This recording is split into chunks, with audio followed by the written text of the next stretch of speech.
Bharat WTO छोड़ने की बात कर रहा है, यूएन में सख्त संकेत दिए जा रहे हैं और साफ कहा जा रहा है कि भारत किसी का नौकर नहीं है। दोस्तों, ये कोई भावनात्मक बयान या फिल्मी डायलॉग नहीं है, बल्कि उस बदले हुए भारत की सोच है जो अब दबाव में चुप रहने वाला देश नहीं रहा। आज की वैश्विक व्यवस्था में नियम सिर्फ कागजों में बचे हैं। You actually should have asked me, there is one Modi. Yeah. So, that was the question you should have asked me. Because ultimately, जो डिप्लोमेट होते ना, even after all, Sri Hanuman finally serves. So bear it in mind. Look. दोस्तों, doctor Jaishankar ने एक बड़ा वहां पे claim किया है।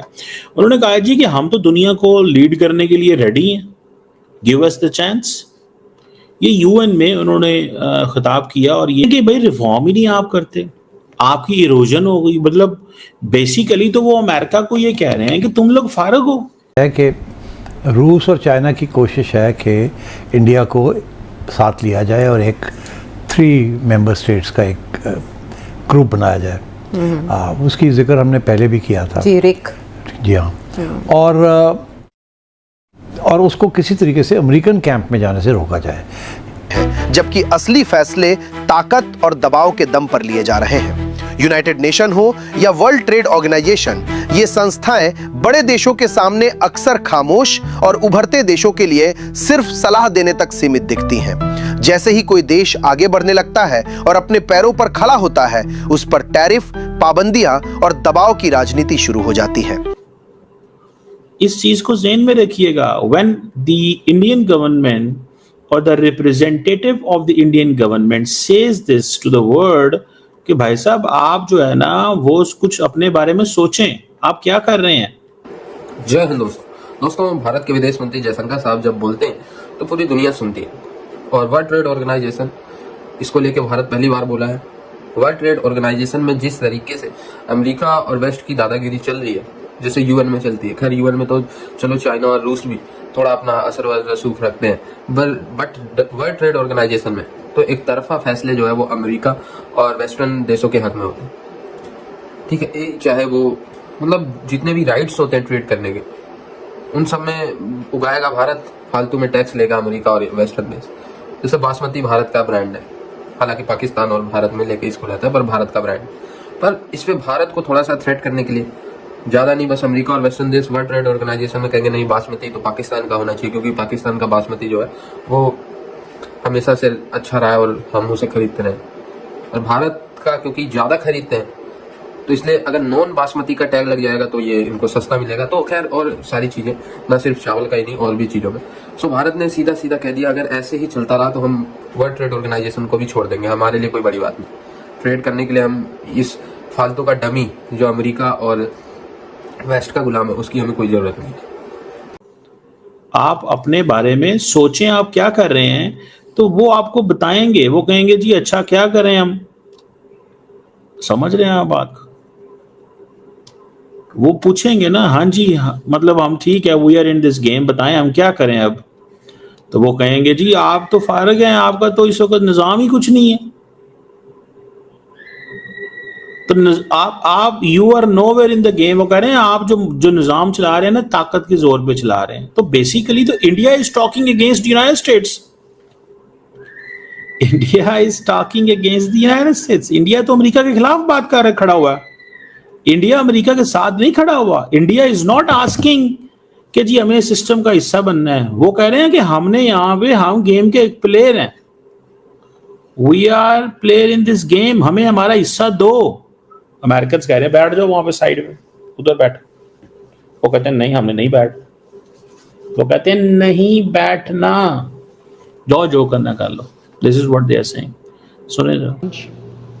But the process is being made an obstacle to the outcome. It is imperative that we see through this cynicism and purposefully address the reform agenda. The historical injustice done to Africa should be redressed.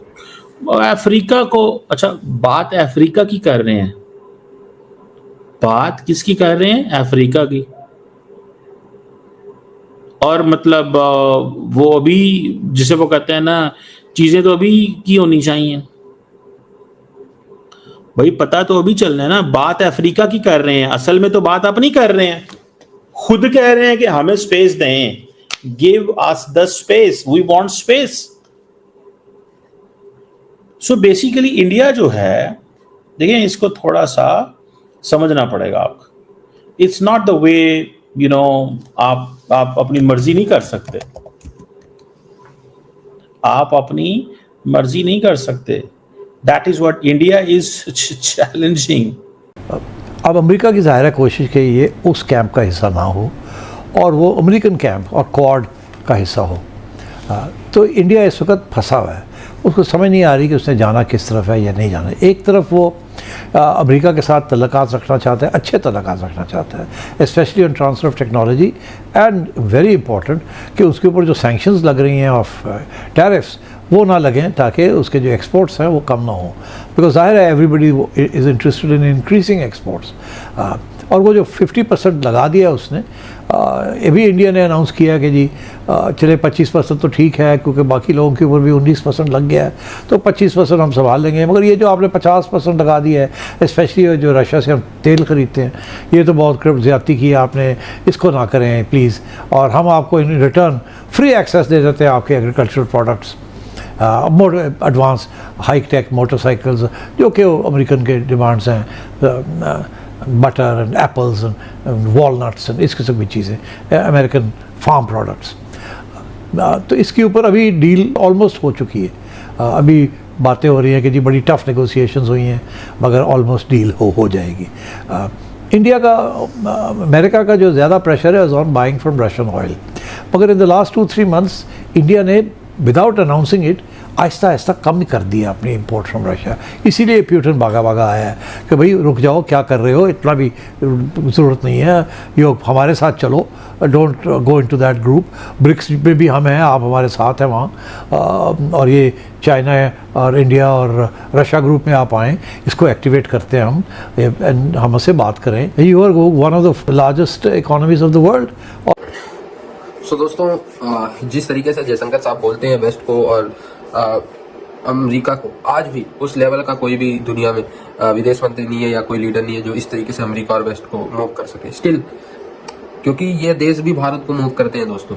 ये नहीं कि सिर्फ जयशंकर साहब ही करते हैं, ये देश भी हमें लेक्चर देते हैं कि भारत में डेमोक्रेसी नहीं है, भारत में ये है वो है, भारत में मुस्लिमों पे जुल्म हो रहा है। अपने देश में क्या हो रहा है ये नहीं पता इनको। सो इसलिए भारत भी इनको लेक्चर देने लगा। जब से भाई, जब आप लेक्चर देंगे तो हम भी देंगे। और जब से टीट फॉर टैट वाला मूव हुआ है, तो मैंने एक चीज ऑब्जर्व की है कि ये जो वेस्टर्न देश और अमेरिका जो भारत पे टिप्पणियां करते थे, वो तुलनात्मक रूप से कम हो गया है। खत्म नहीं हुआ है, पर तुलनात्मक रूप से कम हुआ है। आने वाले समय में ये और भी कम होगा, पर इस तरीके से भारत की डिप्लोमेसी चलती रहनी चाहिए, क्योंकि वर्ल्ड पॉलिटिक्स में कब क्या ऑप्टिक्स बदल जाए वो कोई प्रिडिक्ट नहीं कर सकता।